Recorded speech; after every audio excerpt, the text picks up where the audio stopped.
Welcome to Gotham Outsiders. I'm flying in on my pink jet to eat the faces of my enemies, your host, Chris, the Batman Obsessive. And with me, doing a disco and a pig mask, is my co-host.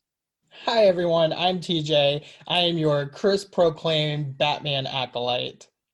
And he's well in the way of his training. But I hear another sound over our shared communique again. We have another guest. It's author Aliza Layne. I'm the bat. I'm the real bat in the studio. She's a whole bat. I'm a real whole bat in the studio. And I'm loose and I'm flying around and I have rabies. Just the way Batman would want it. This is our close to Halloween episode, so there was no other guest to have on besides Aliza, because she has good Halloween vibes. Aliza keeps Halloween alive in her heart all year round. It's actually a medical problem that I have in my heart. It is a parasite. Aliza, will you be wearing your pumpkin head this Halloween? God, yes. I mean, what choice do I have? Like, it's the main mask that I have that covers my whole head. It's very appropriate to be talking about masks because we'll be talking about the mask that doesn't get worn a lot today when we talk about our book. Yeah, what book are we talking about today, Chris? We are talking about Gotham High, which is a true masterpiece, said no one ever. But before we get into that, I, as usual, am going to completely surprise TJ with questions, and he is going to have to compete with you, Aliza, to show who knows more about Batman. Oh, yay! I am so surprised. This is not a trend whatsoever.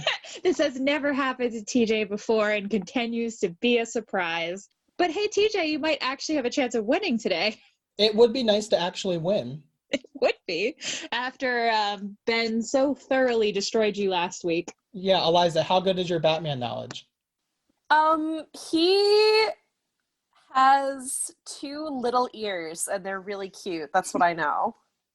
Well, that was the first question. I guess you get a point. All right, let's do this. I'm ready. Okay, this is a very hard question that clearly has an objective answer to it. If you could dress up as one of the Bat family members for Halloween, who would you dress up as? I mean, I feel like Batman is the easiest answer. Which makes it wrong. Aliza? Alfred. That's the correct answer! That is a pretty good answer. Especially after reading today's volume, but we'll get to that later. Okay, Aliza wins that one. All right, but here's a real question that actually takes some Batman knowledge. How many Batman pets can you name? Yes, there are more than one. Oh. This might be a draw. Alfred. Alfred is not his pet. Alfred is clearly a dom. Oh my god. My mind goes to Crypto, but I know that's not a bat pet. You're very close. Crypto does have a friend in the Bat family. Aliza, do you know who Crypto is? I have no idea.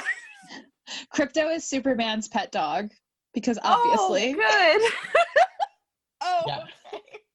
Do they have an actual pet bat? A pet bat? They have no pet bat, shockingly. Do they have a parrot?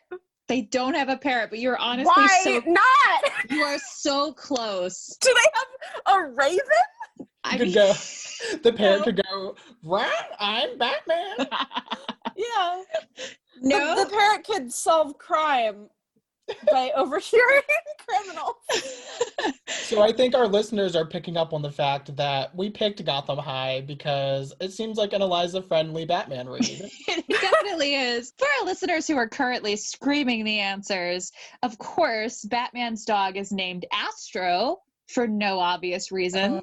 I kind of know that name from somewhere. But you forgot the more important pet, which is Bat Cow. That's the full name of the pet. Bat Cow. Bat cow. Bat Cow. It's not a parrot, but okay. It's not a parrot, but it does wear a cape and has solved at least one crime in the main Batman canon. That's more than me.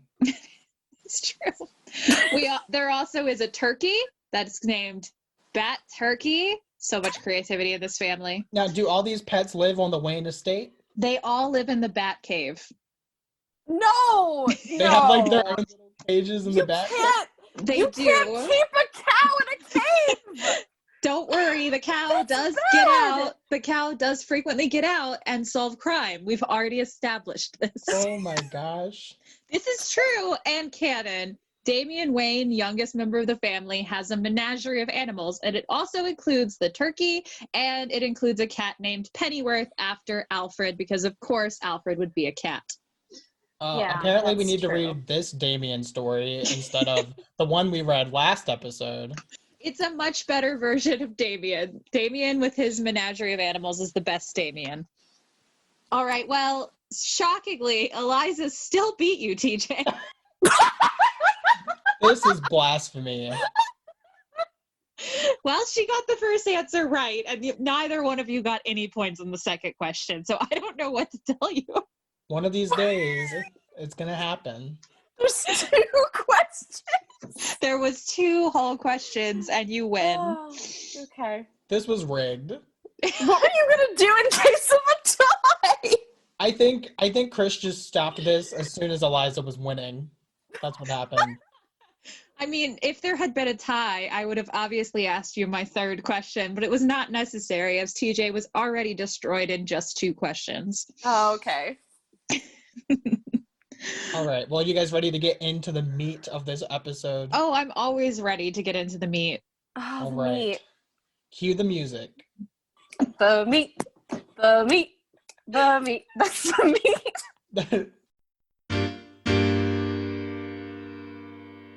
So the book opens at Arkham Prep. Oh yeah, where it stays for exactly 5 seconds and then leaves forever. Yeah, they're like, hey, here's this random black kid, and oh my god, would you not guess that it's Richard Grayson? And then he just kind of never comes back or does anything. Does he not show up at the party and just have a line like, Bruce, my man? Right. Because I swear that happened. He does. He pops up for like a brief second later, but like, what was the point? There's no point. No, you know what? Their point is, and we'll probably talk about this more at the end, that this book seemed to set up for a sequel that nobody would ever ask for. I actually have a bone to pick with the opening, surprisingly. Please. Surprising everyone, I have a bone to... That opening fight scene was incomprehensible.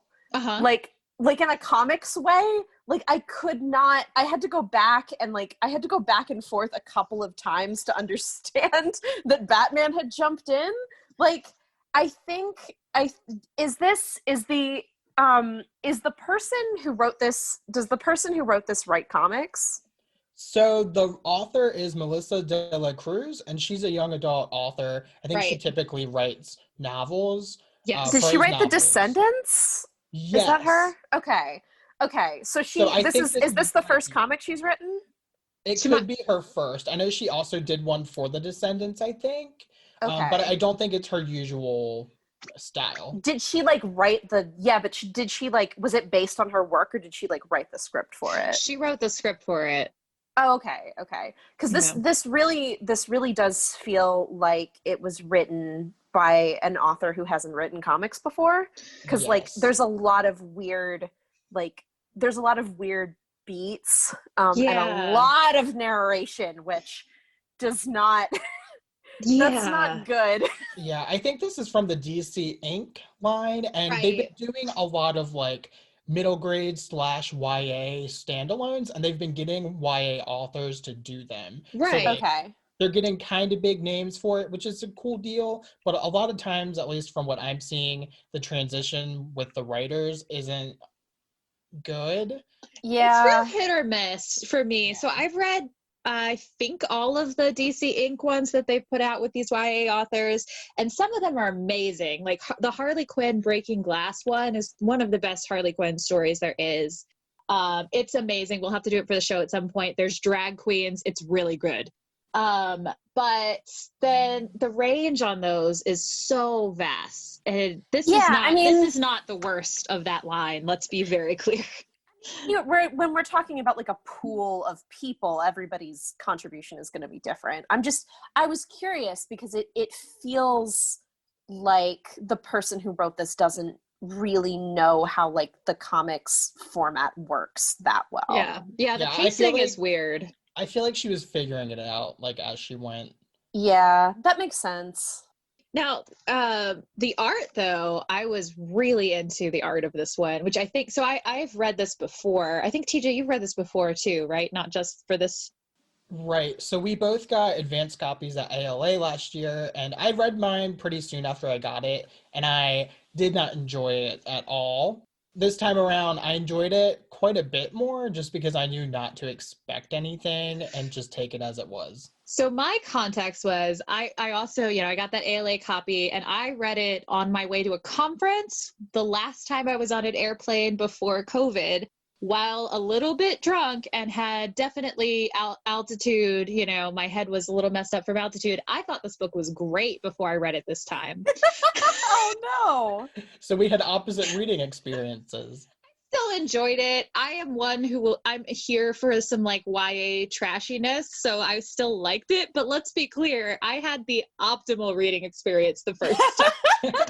Can we all agree that this is basically Riverdale but Batman? Okay, this is a Riverdale AU fanfic, and you can't tell me it isn't, because in the back of the book, it says the artist draws the Riverdale comics. 100%. Oh. And Bruce Wayne is Asian Batman Jughead, and he just is. So what did you guys think of Jack the Joker character? I hate him, but I hate Joker generally, so it's probably not fair to ask me. This did not improve my impression of Joker. And Was it supposed to be a mystery that this kid was the Joker? I don't know. Or not? I don't think so. I think you're supposed to know, both their names start with a J, and he has kind of a greenish tint hair. He has slicked back hair. He's the Joker. Jack Napier is a name for Joker in the comics. It's probably not his real name because Joker weirdness, but it is a name for him. So I don't think so. I think the play there was to make it seem like Joker was behind it, because you're reading the whole time going, that's Joker, and then to have the rug pulled out surprise, it was not him. He was falsely accused for some reason. No, he's just obsessed with Selena Kyle. He's totally normal. The narrative tells us it's Selena on page 5. And I know. We never have any reason to believe that she would be lying to us. I was very confused about who was narrating for a good while. Right, because it was weird. It doesn't tell you, but then once Selena is introduced, I was like, okay, this is our narrator.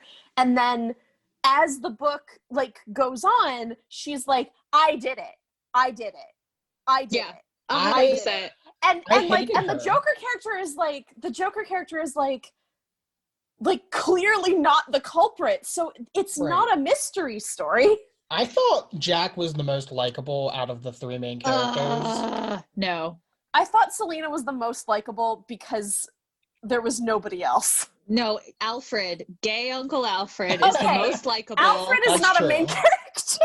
He is the best, though. He is the best one in it, though. I was obsessed with him the first time through. When I got to the panel where he's like my husband, I gasped out loud on the plane. I was sad that he wasn't old. I wanted him to be older. I don't know why you have to make him younger to make him gay. Can we appreciate that, everyone in this book is a person of color except the Joker? I did think that was great, because as we established last time, the villain in Batman stories is old, rich, white people. In this case, I guess it was poor, young, white people, but it's always white people. The villain of this book was That's true. He didn't actually do it. Girl of color. Yeah. Was she the villain, or was she the hero? Or was she the hero, though? No, it's a Batman title. This was trying to say something about class differences. I don't think it was. It was trying. It just didn't get there. I have no idea. Trying to say? TJ, I really would love to know what you think this was trying to say. I have a note written down. Let me find it. Okay. I specifically said, I feel like this is trying to make a statement about rich versus poor people and how they relate and interact, but it's just so messy that it doesn't work. I think that's true. A statement is just a statement. Vague. Right. Yeah, what statement? So I guess what I'm trying to say is I don't think it knew what it wanted to say. Yeah. No, I think it didn't. It wanted to very carefully not say anything. like from my point of view, like it had to acknowledge the fact that there was, in order for the plot to move forward, it had to acknowledge the fact that some of the characters did or didn't have money, because that's the engine of the plot. But it very carefully didn't want to say anything about the goodness or badness of having money. I disagree. It seemed to say that being rich is very hard. That's what I Yes, being rich is so hard. Yeah. There was like It's so 12 hard to be different rich. there's 12 different instances of someone being like, Bruce Wayne, you have the most money in the city and could fix all the problems, and he's like, but who will fix my problems? Yeah, no, you're right. Being rich is extremely hard. It makes people want to exploit you. Kind of, but like not very much. Let's be clear. Yeah, no. But that's like that. You're right, though. I think your reading of the text is correct in that the what the text is saying is that it's super hard to be rich because everyone resents you and wants to exploit you. Right. One of my favorite panels is a scene where he's like in his $1 million jacket and he's like, it's so hard to make friends when your outfit costs more than their house. It's so messed up. Wait a minute, you sent that to us. I can quote it directly. Please. You did send it. You sent it right to us. I did, because it was beautiful. You think my life is so easy just because I have money? Yes, I have it. It's Oh my hard God. to make friends when your clothes cost more than the working families make in a year. It's like, dude. Like, do you think it might be hard to make friends because you're constantly throwing your wealthiness in their poor faces? And he's just a dick.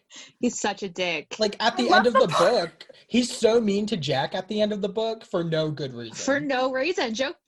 Joker did nothing, which is a strange sentence I will never say on this podcast again. He did nothing. And Selena was Latinx, right? Yeah. Yeah, Selena Kyle Garcia, or Garcia Kyle. I know in our first episode we said she was black, but apparently she's Latinx, which is also cool. Yeah. I like that this is a very diverse title. I wish it had deserved, to be respected more, because I feel like what they were doing here, making so many of the characters different people of color and different sexualities, was fun. I would like a really good Riverdale version of Batman. This just wasn't it. Did either of you feel like it was a little tokenism? Yes. Yeah. Yes. But like I felt everything. like this was a massive misstep. It was a massive misstep to choose to race bend all of the characters, or rather not race bend because that's more of a fanon thing, but to choose to race swap all of the characters for this title with there was no regard for what anybody's race meant at all. I think the author, I guess, felt like she was writing a colorblind story, but it was why this story? Yeah, I get the vibe. She wanted to make it as diverse as possible because she wanted all the readers to feel represented, but it gets to the point where it just feels like you're doing a checklist. Right. It does, but I think this could have worked. It's just that the story isn't better. It can't just be diverse. It has to actually be well written too. Yeah. And now what about sexuality? Because we get some hints that Selena and Ivy are both bisexual. And there's at one point Selena says she has a girl crush on Ivy, and I'm like, that's such a weird term. That's a super straight term though. Yeah. I usually hear it from straight women. I was gonna say that's kind of the women version of no homoing something. They're going. Yeah. But they're both bisexual in the canon, and I know it's implied at least twice in this book that they kind of have a thing, but it's defined in such a way that makes it feel like oh, girls get drunk and make out at parties, but they're not bi. You know what I mean? I think it's not even implied that much. Felt very glossed over. Yeah, I mean, at the end, right, she comes out of the water and puts her arm around Ivy, and I guess that's something, but most of it really did feel like they were just, we're not going to talk about this, which was interesting because then they make Alfred gay and also never talk about it. He's just kind of, his husband is there. There's a lot of we're going to have queer representation, but not actually, not in any real way. Yeah, the story isn't going to be about it. We're just going to have it going on in the background. Far in the background, as far from the front ground as possible. As far in the background as we possibly can put it. And I've seen that before, God knows. I would argue that the gayest thing in the book is Bruce and Jack at times. Honestly, I'm with you on this. They're constantly at the parties, the different parties they go to with their arms around each other. I mean, man. Yeah, the part where they both started to dance with Selena, I was like, it was only one panel before Bruce and Selena are like, see ya, Jack, and just leave him without any word. It was so mean. But for that one panel, I was living for it. A polygamous threesome between them. A throuple. I would have been here for that throuple. I can't believe I'm saying this. This is the only time I'm ever going to say anything positive about Joker for the rest of our podcast, but I was here for it. I was completely ambivalent. I could not care less about this. Oh yeah, to be fair, I'm just projecting myself to make myself care. Yeah. I think the most interesting thing about Jack's character is that he vapes a pancake-flavored vape pen. Oh my God. That was good writing. That was really good writing. Yeah, the vape scene was great. But though there was, I did kind of laugh at the, like, Batman being like, or Bruce Wayne being like, oh, I don't do drugs. I'm like, okay, chill. Okay, Dante. This line I have written down is, loser is just loner with an N. I forgot line. Oh my God. I'm so glad you wrote that down because I remember laughing my head off at that. My favorite one is, but Bruce without guilt is like peanut butter without jelly. Truer words have never been written about Bruce Wayne. This is a masterpiece. It's giving me like My Immortal. It is. Do we want to talk about the fact that Bruce is Zuko? I always want to talk about this fact. He is a little bit. Do we want to talk about how his relationship, like, he's written in a very like weird Zuko way, and then the way that he addresses his uncle is so clunky and bizarre, and it would only make sense if they were trying to do Zuko. If he was Zuko, he would be more interesting, is the only thing. He's like watered down Zuko. He's very watered down. Again, through a Jughead lens. We cannot leave that on the table. There's one part where Alfred says something like, oh, you're so much like your mother, as Bruce is like starting to do like a detective thing with this plot. Well, I say plot loosely. Yes, he also says, oh, you had seizures just like your mother, but It's like seizures with like quote fingers. And I feel like this is something you were implying was leading into a sequel. Like, what was this story about his mother? Like, I have no idea. There's never in canon been anything about Martha Wayne being in any way a superhero or a detective. The most we've ever gotten is implying that they were probably dirty, which does not seem to be what this was implying.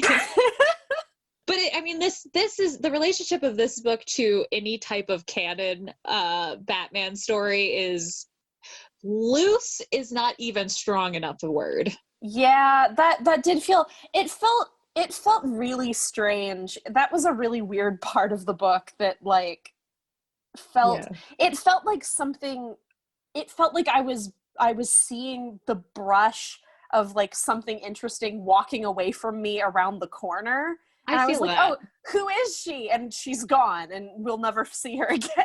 I was going to say a Martha Wayne secret spy story I would be here for so that would hard. Be really interesting. Yes, a prequel. Yeah, but like one that they never know about, and that's why nobody in canon ever mentions it. She's just such a good spy. If we're saying Bruce is the Zuko type, then we have to talk about how Harvey is a Kylo Ren type, because he has the scar. He got that treatment. That's generous to the fact that Harvey has any type of character in this story at all. Okay, Harvey's entire character is, I don't like Bruce Wayne. Which, you know what? Fair. Yeah, I mean... What is to like? I wanted to like him. I have complicated feelings toward regular Bruce Wayne at most times for a Batman fan, but man, this version... Yeah, I like you said, I wanted to like him, but he was pretty bland. Yeah, there's nothing going on except for just like being an asshole to everyone who is remotely nice to him. Yeah, I think it comes down to, the representation, the characterization, all of it is so thin. You can see through it. I think part of that too is the weird feeling that I felt of like, okay, I think this author hasn't written comics very much before, because it felt like everything was constantly being summarized because the plot was running out of time. When this plot was really simple and could have been completely resolved in its runtime. There were scenes that worked, where everything didn't feel like it was constantly in summary. But not a lot of it was like that. And it kind of feels like nothing had time to be addressed, because the way that this was being written was like, oh my God, we have to get everything within this 200 page limit. Like, we have to get everything to happen within 200 pages. I don't know how to do that. Like, it felt very like frantic, while also feeling like it was in montage most of the time. Yeah, that's how I felt too. I feel like if she had just picked like one way to go with it, because there was a part of the story that's very these characters but slice of life, and there's a part of the story that was trying to add some crime into it, but she didn't commit either one enough to make them work. So there's a version of the story that's like a heist novel that would have been fun, and there's a version of the story which is just a high school novel that would have been fun, but like the weird middle ground that she had did not work at all. Yeah, I think they pitched this as a Riverdale thing. It very much, like, based on the fact that they went with, like, the Riverdale artist as a choice, like, it feels very like, okay, well, let's do Riverdale Batman. And that locks you into a way of writing that nobody, like, looked at it and went, does this work for the format? Like, does this work for a comic book format? Everybody just went, yeah, totally. Let's do that. I think if this had been more Riverdale, it would have worked. Like, because Riverdale is weird. That's why it's interesting. I haven't watched it in years, but the weirdness of it is so fun. It's not just slice of life. Like, it is just... No, Riverdale's super weird. Right? And a weird high school Batman story could have been fun. Batman is it's ripe with weirdness. There's plenty there. But this is very vanilla. Mm-hmm. Now, do you guys think this is more of a middle grade read or a young adult read? This is a young adult read. It's a young adult read. They have sex in it. I don't think you're allowed to do that in middle grade. It felt like a middle grade, but then, like you said, there's sex and random cussing. And to me, it felt jarring because it felt like I was reading a middle grade book. Right, especially when they're like, this whole party didn't have alcohol. And I was like, okay. The way that I read that scene was that they were bribing the cops to be like, oh no, you didn't see that. Like, it didn't feel like they actually weren't drinking. Alfred definitely seduced them. I love that. Can we briefly talk about how Alfred is absolutely an alcoholic in this? This poor man at like 10 a.m. is drinking a full cocktail in every scene we see him in. Oh God, I didn't even pick up on that. I didn't either. It was really funny. There's not a panel of Alfred that doesn't have a drink unless it's the scene at the hospital. That's the only time. Earth? I mean, he's dealing with Bruce. Oh, why not like, I can't. Why not commit to the bit and have him be drinking a cocktail at the hospital? Yeah, he just snuck it in past everybody or seduced his way in. That actually feels like a team joke. If he's really holding a drink every time and it's like kind of not visible enough for you to notice it right away, that does feel like kind of a fun like group joke. I hope it was. That's I hope fun. So. You look back, I'm telling you, I started noticing it about halfway through because I was just like, wow, he's drinking a lot. It's like morning. And then I realized that there was not another scene the rest of the thing where he isn't holding a drink. Oh my God. What did you guys think of the ending? What ending? You mean the ending that was just a little bit Dark Knight Rises? Yeah, and like Selena just trying to be like, ah ha ha ha, my master plan that actually does not make any sense. It does not. But no, can we genuinely, TJ, as my fellow fan of Dark Knight Rises, she ends it by faking her death and going to Paris. Have I seen this exact thing before? You're so right. I didn't even realize that. What was she doing? Okay, so she faked her own death in order to get in order to get her it's not insurance money, it's to get her inheritance to get paid to her dad as her beneficiary in her will. So her mom apparently didn't like her dad, or they were divorced or something, and gave all the money to her. It was her grandmother. Oh, it was an inheritance from her grandmother. So her grandmother, her grandmother leaves her money in trust. Right. There's nobody nobody can touch that. The money doesn't have a person who is responsible for it, which is not how that works, I'm pretty sure. I'm pretty sure if you have a trust fund, there has to be an adult who can access the money. I thought it was implying it was the lawyer, but you're probably right. None of us have enough money to know definitely the answer to this. Yeah, I'm almost positive that somebody has to have access to the money who you can appeal to in case of situations like this. Maybe she had like a weird cousin that she just could not get any money from. Then that should have been in the text. But that would have made the text more interesting. Right. But the fact that she immediately reveals, like, as soon as everything is set up for her dad and he's in a home, she immediately reveals on social media that she's alive, which means that immediately that money is no longer accessible to him. Yeah, she pulled the surprise, bitch. Thought you saw the last of me. She really did. Why did she not just steal the money? I'm so confused. Well, and there's also the part where like Bruce is like, I'll pay for it. I would happily pay for it. And he says he offers twice. She says no, Bruce. She's like, no. No, then there would be no plot. He even offered, like, at first he's offering it. I kind of get why she turned him down, because he's being a bit of an a-hole in that scene. But the later time, he's like, what if it's a loan? I'll give you the exact money of the trust, and you can give it back to me when you have it. And I was like, that's reasonable, Selena. Yeah, that's reasonable. Nope, yeah, not to her. It felt like at some point in the draft for this, the money was contingent on her having sex with him or being in a relationship with him. And then that part got written out because it wasn't what like DC wanted, or it wasn't what somebody wanted. Yeah, that would not fly in a Batman story. No way.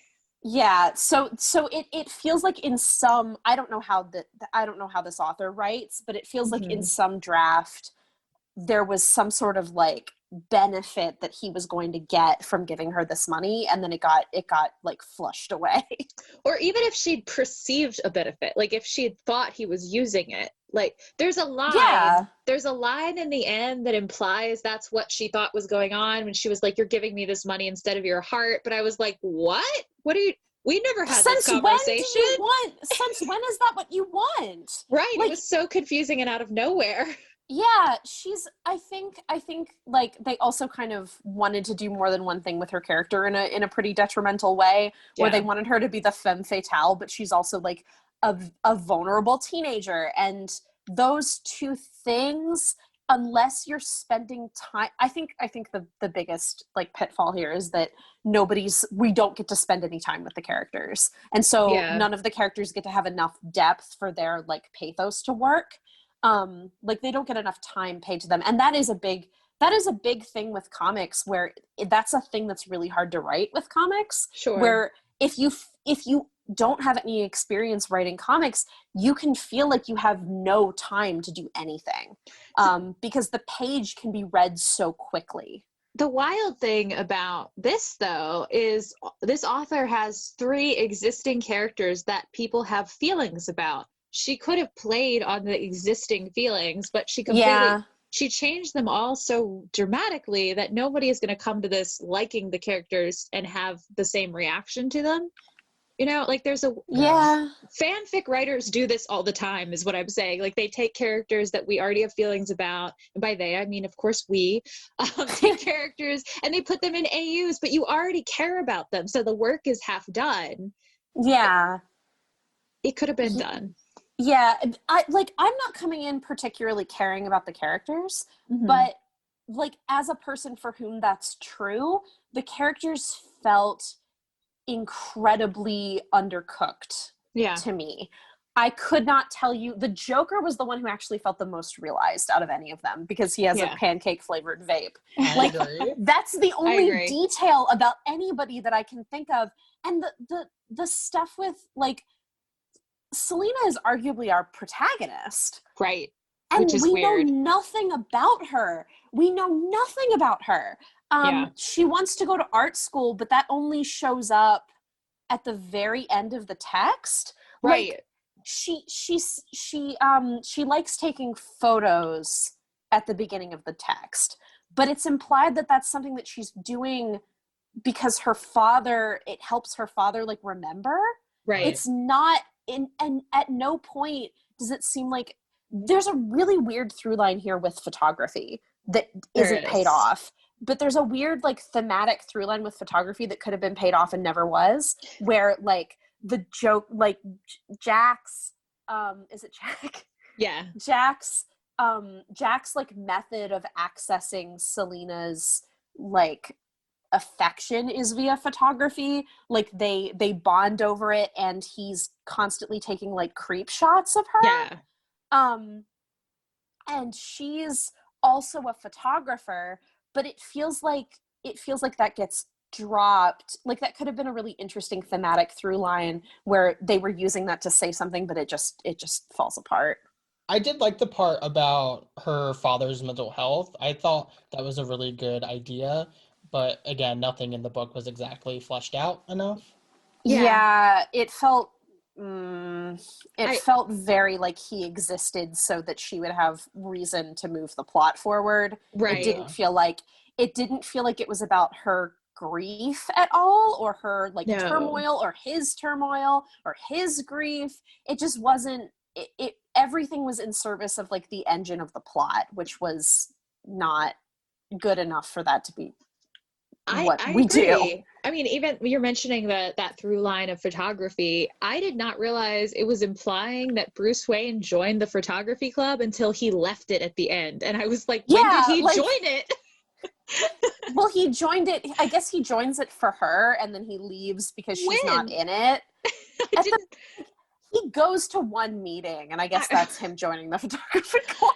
Okay.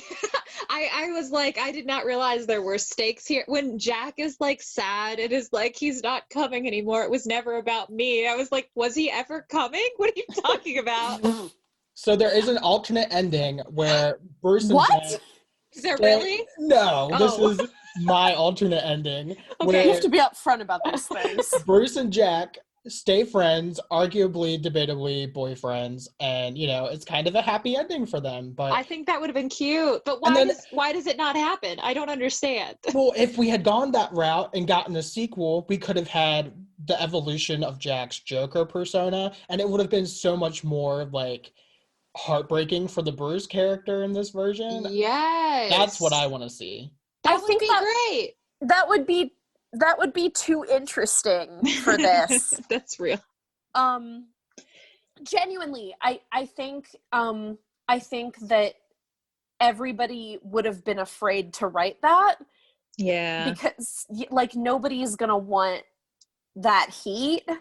Oh yeah. Either? I mean, even if they had just been friends, like, I like the fact that they were just like, well, this was how Bruce became a self-isolated asshole, and it was like, really? After this is what did it? And it was also just like, he also was that before this. So so his character is completely static.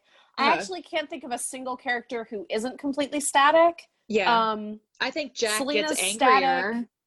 Jack, I think he gets angrier. I feel like he was a little bit more lighthearted, but then at the end he's like skateboarding and laughing, so I don't know. Yeah, so like he's like, there's no like panel where, maybe I missed it, but as far as I can tell, there's no panel where it implies that he's like not just moving on.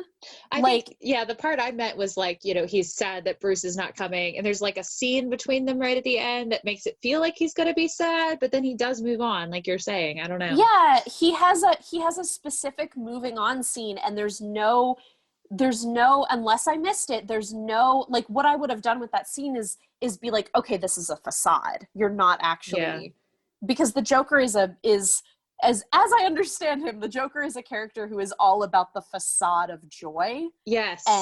And the creepiness that comes with, like, his creep factor is the fact that he's constantly emoting joy even though he doesn't feel anything. 100%. Yeah, that would be good. And like, that would be a Joker thing, but the narrative doesn't do it. No. And I'm like gaslighting myself because I'm like, okay, maybe I missed it, but I don't think I did. No, it's not there. I mean, if it was intended, maybe, but it was never made text in any way. It's frustrating. I think there's a lot of fun stuff about this. Yeah. Too. Like, can we circle back on some of the goofier stuff? Please. I wanna celebrate the fact that this book is incredibly goofy and bizarre. It is. It is absolute like cheesecake, and I think if they had gone into the like personalities of the characters more, it would be an incredibly fun book. There's little bits and pieces of things that could have been, oh, these characters are fun. Oh, this book is fun. But it's never quite enough. Right. But there's little things here and there where this, like, an incredibly silly line, like the things that make Riverdale fun. Exactly. Yeah, there are definite moments where you're like, aha, I see the Riverdale of this. I agree. I really wanted to know more about Barbie Gordon and her mother, the principal. Yeah, what was that? I don't know. What was Sandwich Principal? Sandwich Principal. The principal, that is, she was kind of perfect Jim Gordon, though. I feel like the handing him the sandwich, that being that kind of that goofy dad energy that she radiated, even as a gender bent character, I was like, yes, it's Jim Gordon. The most unbelievable part of the book to me was when we are supposed to believe that Bruce waited in the waiting room of the principal's office for hours. And he just didn't say anything and no one noticed. He sat there. I feel like he was just a phone or anything, so he's just sitting there staring into space. I feel like that's very Bruce Wayne, though. He was just like thinking about how sad he is for hours. Yeah. No, that felt true to the character. It did. My favorite of all the Bruce moments is when he's talking to Jack, and Jack's like, go big or go home, man. And Bruce is like, why would anyone go big when you could just go home? That was such a funny line. It's like I wish that they had made him a curmudgeon, because that's what he is. And like, if you wanted to have a really fun character, why isn't Bruce just like fucking Bert from Sesame Street? Yeah. In his best moments, he is. That's what's so fun about he's him. Bert. He has a pigeon collection. It's just, yes. He's like, there's a point in it, and I can't remember the exact line, where he makes a joke about bats and it falls flat and nobody laughs. And I was like, that's what I want, but the whole thing to be that. Oh God, all the bat references near the beginning, like their mascot. Isn't their mascot bats, and like they're dissecting bats in the classroom? Why doesn't he put on the mascot costume? Why doesn't he put on the? Why did they set that up and then never pay it off? I'm so upset. You're right. We should have at least seen it. That could have been his inspiration. He sees the mascot run by, and he's like, I know what I have to do. Can you imagine like Jack as a theater kid with makeup? Okay, so the closest they get to that is when they play the game Cape Crusade, which is them as Bruce is playing a character with a cape, and then Jack is playing an evil clown, and it's in the background. Jack is playing Rick from Rick and Morty. Yes. Like, visibly, and it's really distressing. The character, the design that they went with is Rick from Rick and Morty, and I hate that I know and noticed that. Like, I hate that that's where my brain went. I'm so upset. Oh. Yeah, wow. This book isn't good, but it's fun, and there's like there's fun. Good cheesy lines, so like there's stuff to appreciate. I liked the part where was it Barbara? at the party who feeds Selena a shrimp? Yes. Yes. She feeds Selena a shrimp, and she's like holding it out, and Selena is like not taking it with her hand and is just like having Barb like put it in her mouth. It's so good. She has, but the way that the panel is drawn, it looks like she's puckering her lips to kiss the shrimp. It's so weird. It reminded me of, I don't know why Selena wasn't a cat girl. Yes. I don't know why she had no cat things or had no cat mannerisms, and this is the only thing that was cat. She had besides her collar that she always wears, Yeah. which I guess we can't talk about because these characters are in high school. But like less said about that the better. But like she's like puckering up to the shrimp, and I immediately sent you guys a clip of the scene from Homeward Bound where the little girl is trying to feed Sassy a shrimp and she won't take it. It's so real. I wish that there had been like an extended shrimp sequence where she was like, oh, I couldn't possibly. Oh no, I couldn't possibly. Oh well, I guess I will. You make a great point about why is there not more cat stuff? There was plenty of bat stuff. It's not like they were afraid to do that. Right. There's a cat on the cover as well as a Joker card, but that's like it. Yeah. Neither of those things ever are. Does the Joker character at any point play or draw a Joker card? No. In his card case? The only time they mention cards, he's like, I had an ace up my sleeve, and I was like, you're supposed to be a Joker. Like, try harder. Oh, why isn't that something that like it could have been such cheese? Bruce should have been the mascot. Jack should have been a theater kid. Yes. And Selena could have been one of those girls that just wears the cat ears everywhere. 100%. Yeah, she wears like a raccoon tail, and she wears like a little, like one of those tails that are on like a little chain. She's she's an anime girl? Is this? She's in the anime club. She is an anime club. It would have been great. She and the Joker are in the anime club, and they represent the good anime club members and the bad anime club members. You know what? It's perfect. I love it.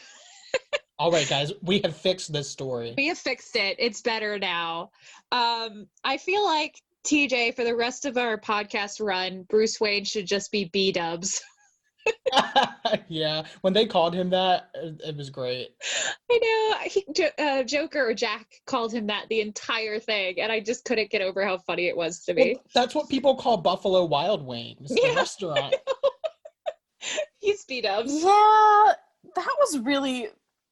I don't understand what that says about the Joker character. Like, why is he doing bro stuff? Like, what? Because he wants to fuck him. He was the only white boy. He had to be a bro. Yeah, I guess so. You're right. I maintain it's because he was in love with him and didn't know, he was not ready for his homoerotic awakening yet. He was like, I bro it up so they don't know, 5 feet apart so it's not gay. He didn't know which one he was in love with, Bruce or Selena. Why not both, Jack? All right, so what would you guys rate this? Batarangs out of 1 to 5. It's so hard. I feel like on our usual rating scale, this is a 2 Batarang, but I would like to give it 4 Alfred cocktails. Okay. Aliza? 0 out of 1 possible cat girls. Chris, I agree. I feel like 2 is probably the standard. I did enjoy it more the second time around. I did too. So like maybe 2.5, but probably more realistically 2 out of 5. Yeah. To be clear, I think my favorite part of it, this is really nothing against this author. I don't think I've read anything by her. I feel like she's probably good at writing YA, but the art I thought was the best part. And for me, I just ended up half the time just looking at it and was forgetting to read the story because I thought it was very pretty and the story wasn't interesting. So I liked that. I love the character designs as far as costumes. There's an outfit that Selena wears that is double floral prints, and I love it. I loved that. Yeah, no, a lot of the decisions of what to make the characters wear were really fun.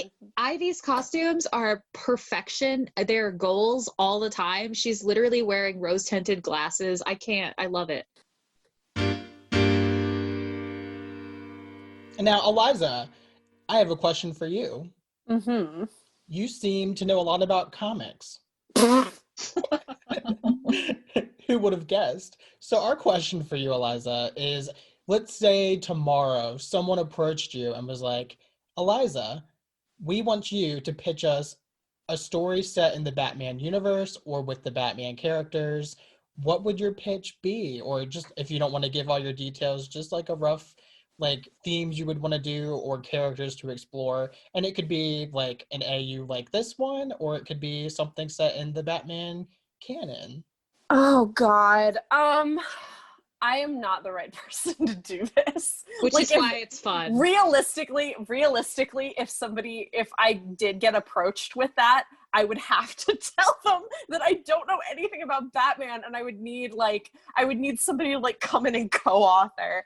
And they said, well, have you read Gotham High? Yeah, as long as you know roughly as much as this author did, you're probably fine. I actually think my best offering is a like reimagining of not necessarily a high school one, but a reimagining of Catwoman where she's transparently Eartha Kitt. I love it. I can't believe you're not saying, oh, that book already exists.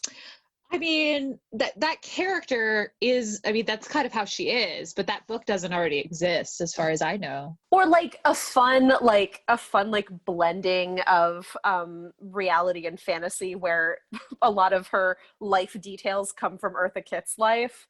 I think that'd be good. That would be a hoot. Like I don't know, like there's something there that's ripe for the enjoying. I'm also not the right person to write that, but whatever.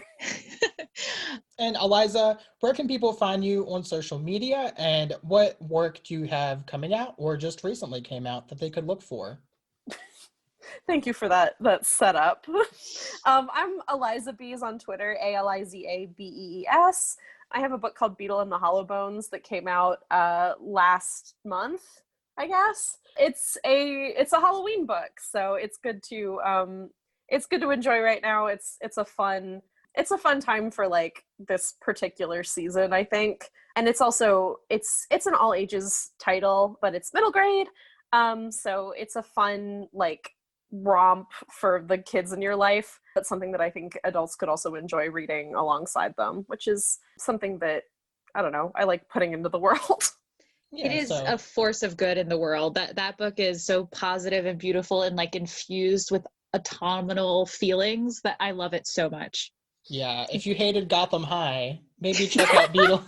There's a lot of hot drinks in the book. There's so many like beautiful hot drinks that I spent like hours painting. There's less cocktails, but way more hot drinks. Yeah, for real. All right, Aliza, well, thank you for joining us and letting us peer pressure you into coming on a Batman show. Maybe one day we'll have you back to read a good one. Oh, that'd be fun. I would love to read a good one. Thank you, Aliza. Yeah, thanks for having me. Please tune in next time where we will be reading Arkham Asylum by Grant Morrison, our second Grant Morrison reading, with amazing guest hosts, our first of our Batcademics, or academics coming in to talk to us about Batman, Alicia Whitley, English teacher and brilliant human. Thank you for listening to this episode of Gotham Outsiders. You can find me, Chris, at The Myth of Psyche on Twitter. You can find me talking about psychology, feminism, queerness, and pretty frequently Batman. And you can find my co-host TJ at Troyfin2 on Twitter, where I talk about all things book related and occasionally Batman related. And you can find us both talking about Batman at our podcast official Twitter at Gotham Outsiders. You could also find us on Instagram at Gotham Outsiders. Thanks for tuning in. Come back to the same bat time, the same bat place.